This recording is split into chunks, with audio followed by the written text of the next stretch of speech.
तो नमस्ते प्यारे बच्चों। तो आज हम पढ़ने वाले हैं कक्षा 10वीं का पहला चैप्टर वास्तविक संख्याएं। वास्तविक संख्याएं पढ़ने से पहले ही हमको ये पता होना चाहिए कि संख्याएं क्या होती हैं, कितने प्रकार की होती हैं। चलिए तो अपन एक एक करके इन सबको जानते हैं। तो अपन जान लेते हैं कि संख्याएं क्या होती हैं। तो पहले अपन लिखेंगे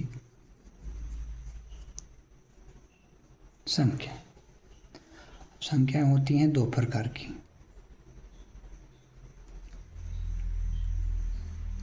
पहला प्रकार है वास्तविक संख्याएं। वास्तविक संख्याएं और दूसरी होती हैं काल्पनिक संख्याएं। हम वास्तविक संख्याएं जो कि अपना चैप्टर है उससे जानने से पहले अपन जान लेते हैं कि काल्पनिक संख्याएं क्या होती हैं, क्योंकि काल्पनिक संख्याएं जो टॉपिक है वो आपको 10th में नहीं मिलेगा, बल्कि मिलेगा आपको 11th-12th में। तो काल्पनिक संख्याएं को आई से दर्शाते हैं, आई से इंडिकेशन करते हैं या अपन कहें कि आई से दर्शाते हैं। जैसे कि मान के चलिए अगर √-1 है, अंडर रूट का -1 अगर हम इसको रूट के बाहर भी निकालेंगे तो ये माइनस का माइनस ही रहेगा। ठीक है।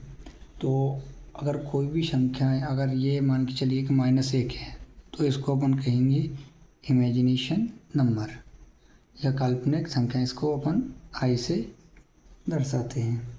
और रूट के अंदर काल्पनिक संख्या वह संख्याएं होती हैं जो रूट के अंदर होने के बाद या उससे निकालें तो अपना माइनस ना छोड़ें, ऋणात्मक मान ना छोड़ें। फॉर एग्जांपल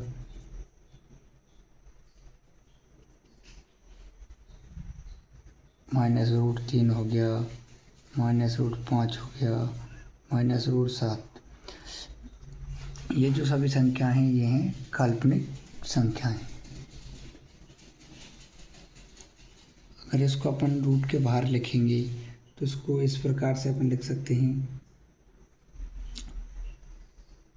3i, क्योंकि अभी मैंने यहाँ बताया कि i जो है, i का मान यानी काल्पनिक संख्या को जिसको दर्शाते हैं उसे क्या -√1 होता है। तो इसको अगर ऐसे भी लिखा जाए तो ये सब क्या हैं, काल्पनिक संख्याएं हैं। वास्तविक संख्या की बात कर लेते हैं। वास्तविक संख्याएं दो प्रकार की होती हैं। एक होती हैं परिमेय संख्याएं,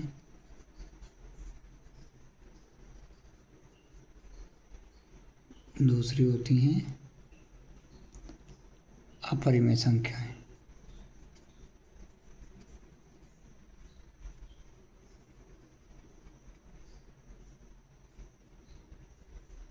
ठीक है। परिमेय संख्या क्या होती हैं कि वह संख्या जिसको P/Q के रूप में लिखा जा सके जहाँ पर Q के बराबर में ना आए 0, यानी Q is not equal to 0। मैं एक बार फिर से रिपीट कर रहा हूँ कि वह संख्याएं जिसको P/Q के रूप में लिखा जा सके और Q के बराबर में 0 ना आए, वो सारी संख्याएं क्या कहलाएंगी, परिमेय संख्याएं। और परिमेय संख्याओं की डेफिनेशन क्या है, इसी के सेम विपरीत हो जाएगी कि जिस संख्या को P/Q के रूप में लिखा ना जा सके वह अपरिमेय संख्याएं कहलाती हैं। अपरिमेय संख्याएं कौन सी होती हैं, √2, √5, √7 और एक इसमें आती है पाई भी। पाई जो है वो अपरिमेय संख्या है। और एक तरीके से और समझ लेते हैं कि इनका दशमलव रूप समाप्त नहीं होता है। इनका दशमलव रूप समाप्त नहीं होता है, या और लिख सकते हैं और ना ही आवृत्ति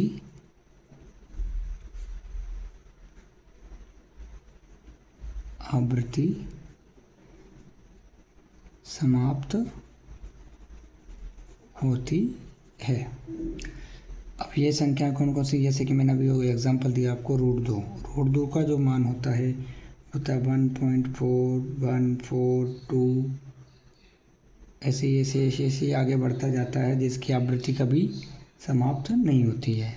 √3 का देख लीजिए, √3 का होता है 1.73205080, इसकी आवृत्ति भी लगातार चलती रहती है। ये सब कौन सी संख्या कहलाती हैं? अपरिमेय संख्याएं। परिमेय संख्या में क्या आ जाएगा आपका? परिमेय संख्याओं के नीचे जितनी भी संख्याएं हैं सब कैसी आती हैं? परिमेय संख्या के अंडर ही आती हैं। जैसे कि अपन यहाँ से लिख देते हैं, कौन कौन सी होती हैं? एक होती है प्राकृत संख्या, दूसरी पे आ जाएगी पूर्ण संख्या, थर्ड पे आ जाएगी पूर्णांक संख्याएं, फिर ऐसे आ जाएगी अपनी भाज्य संख्याएं, और एक आ जाएंगी अभाज्य संख्याएं। थोड़ा यहाँ कंफ्यूज मत होना, ये अपना जो एरिया है ये सब रह गया अपरिमेय का। अब प्राकृतिक संख्याएं क्या होती हैं, तो मैं थोड़ा सा बताता जाता हूँ कि शॉर्ट फॉर्म में अगर अपनी समझने वाली भाषा में बोला जाए तो गिनती वाली जो संख्याएं होती हैं वो सारी प्राकृतिक होती हैं। जैसे कि 1 2 3 4 ये जो सारी ये क्या है? गिनती वाली। शॉर्ट फॉर्म में मैं लिख देता हूँ, आप समझ जाओगे कि गिनती वाली संख्याएं प्राकृतिक संख्याएं कहलाती हैं। अब पूर्ण संख्या क्या होती है कि प्राकृतिक संख्या के समूह में 0 को मिला दिया जाता है तो वो पूर्ण संख्याएं हो जाती हैं। अभी हमने देखा यहाँ क्या देखा कि प्राकृतिक संख्याओं का समूह क्या है? 1 से स्टार्ट होता है, 2 3 4 5 ऐसे करके अनंत तक जाता है। अगर इसमें हम 0 आगे मिला दें, यानी हम 0 से स्टार्ट कर देंगे, तो ये संख्याएं कैसी हो गई? पूर्ण संख्याएं हो जाएंगी। अब आते हैं पूर्णांक संख्या। पूर्णांक भी होते हैं अपने दो प्रकार के। पहले पूर्णांक के बारे में यहाँ अपन जान लेते हैं कि पूर्णांक संख्याएं क्या होती हैं। पूर्ण संख्याओं के समूह में यदि प्राकृतिक संख्याओं का ऋणात्मक अंक और मिला दिया जाए तो हमें पूर्णांक का समूह प्राप्त हो जाता है, जिसे हम Z से दर्शाते हैं। ठीक है, मतलब समझे। अब इसको मैं आपको थोड़ा डिटेल में समझा देता हूँ कि जो पूर्ण संख्याएं अपनी 1 2 3 4 5 6 ऐसे करके इधर जा रही। अब मैंने अभी वो परिभाषा बोली तो उसमें बोला था कि पूर्ण संख्याओं के समूह में अगर प्राकृतिक संख्याओं का ऋणात्मक मान, प्राकृतिक संख्याओं का ऋणात्मक मान -2 -3 -4 ये भी अनंत तक जाती हैं। ये जो संख्याएं हैं ये सारी की सारी कैसी हैं? पूर्णांक संख्याएं। क्या है? पूर्णांक संख्याएं। अब यहाँ पूर्णांक भी दो प्रकार के होते हैं। ये जो आपको दिख रहे हैं माइनस वाले, इसको बोलेंगे अपन ऋणात्मक पूर्णांक। ठीक है, और यहाँ से 1 से जो प्लस वाले इधर देखेंगे ये कहलाएंगे अपने धनात्मक पूर्णांक। ठीक, अब आपका क्वेश्चन आ रहा होगा सर कि ये जो 0 है वो कौन सा पूर्णांक है? अगर आपसे प्रश्न ये पूछता है क्या 0 एक पूर्णांक है, तो हाँ, 0 एक पूर्णांक संख्या है। लेकिन अगर पूछता है क्या 0 एक ऋणात्मक पूर्णांक है, तो नहीं। क्या 0 एक धनात्मक पूर्णांक है? नहीं। 0 जो है पूर्णांक तो है, यहाँ मैं लिख देता हूँ 0 पूर्णांक तो है,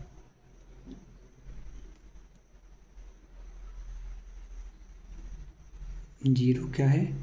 पूर्णांक तो है, पूर्णांक है। लेकिन ना तो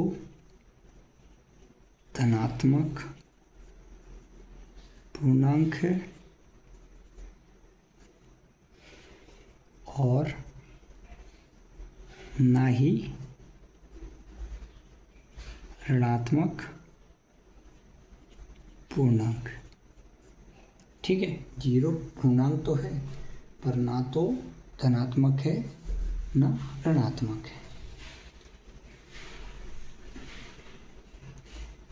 अब अपन आगे जान लेते हैं। हमने अभी देखा कि प्राकृतिक संख्याओं की डेफिनेशन हो गई कि गिनती वाली जो संख्याएं हैं वो सारी प्राकृतिक हैं।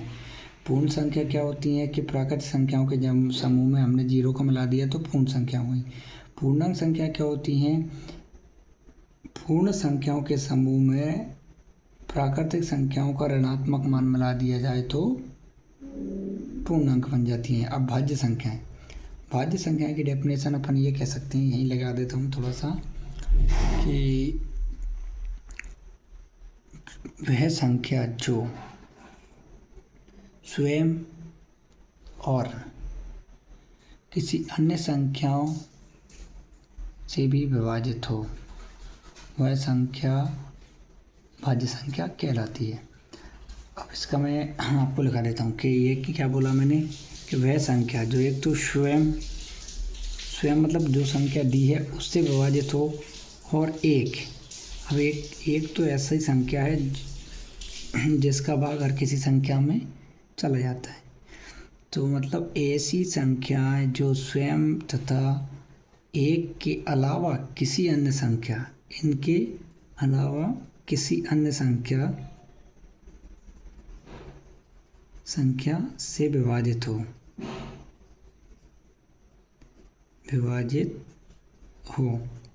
वह कौन सी संख्या होगी? भाज्य। ठीक है,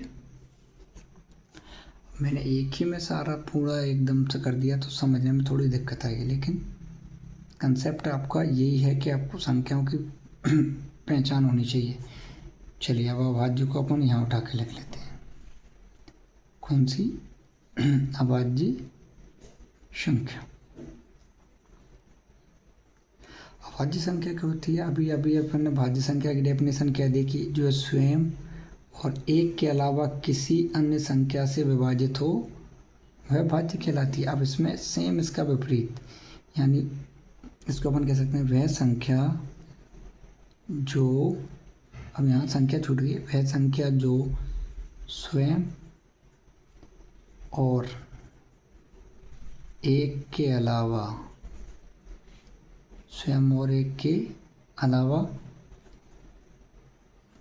किसी और संख्या से विभाजित ना हो तो वो कौन सी कहलाएंगी? अभाज्य संख्या। ठीक है, क्लियर हो गया?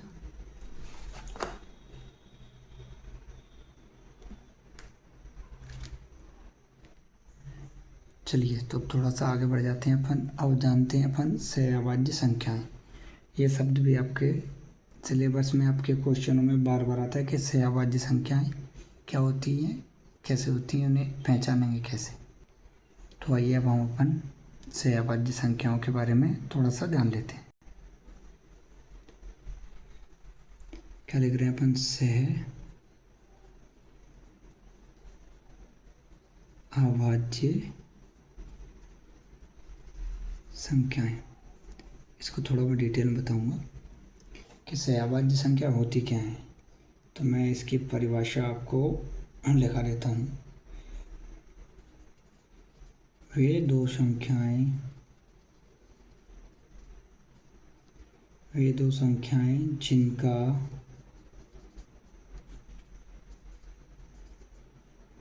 वयनिष्ठ मतलब होता है कॉमन, वयनिष्ठ गुणनखंड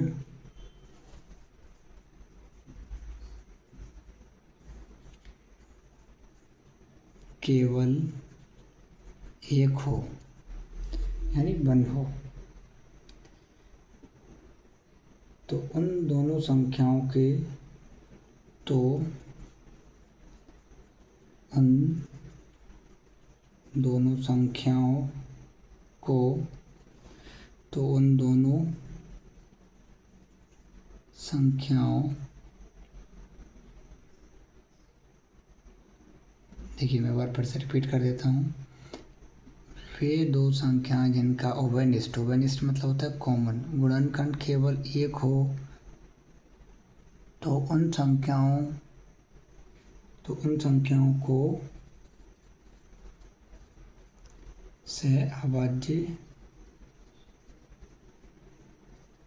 संख्याएं कहते हैं या कहलाती हैं, कहते हैं या कहलाती हैं, अपन समझने के लिए। अब एक आपको मैं एग्जांपल दे देता हूँ। जैसे एग्जांपल के लिए या उदाहरण कि 8 और 15, अब इसका गुणनखंड, अब 8 का गुणनखंड निकालिए, क्या निकलेगा? 2। 8 के गुणनखंड क्या क्या निकल सकते हैं? देखिए 1, 2, 4 और 8। ठीक है, मतलब 8 को इससे भी पूरा डिवाइडेड है, इससे भी और इससे भी। अब इसी तरह अपन एग्जांपल 15 को ले लेते हैं। 15 किससे डिवाइडेड है?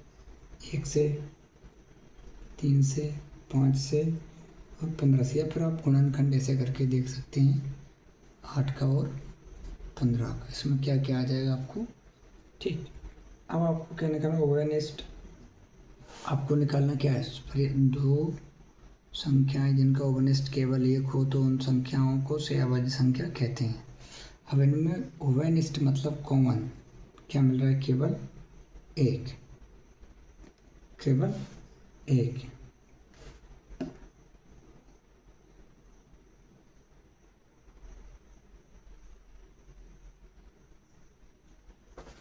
तो 8 और 15 सहअभाज्य संख्याएं हैं।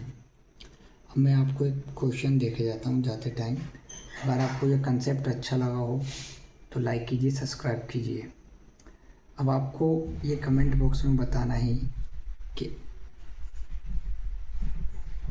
4 और 8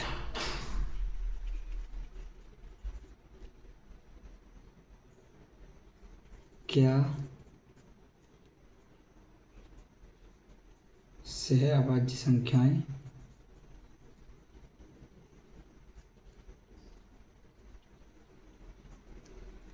हैं? इसका आप जवाब मुझे कमेंट बॉक्स में देंगे। और वहाँ की ये तो हो गया आपका बेसिक, क्या संख्याएं क्या होती हैं, कितने प्रकार की होती हैं, कैसे पहचानेंगे। तो मैंने डेफिनेशन भी दिया, हालांकि लिखा ही नहीं है, पर अगर आप लोग चाहो तो मैं लिखा भी सकता हूँ। ये तो खाली बेसिक था। अब अपनी जो चैप्टर है, कल से अपन चैप्टर पढ़ेंगे। पहला चैप्टर वास्तविक संख्याएं।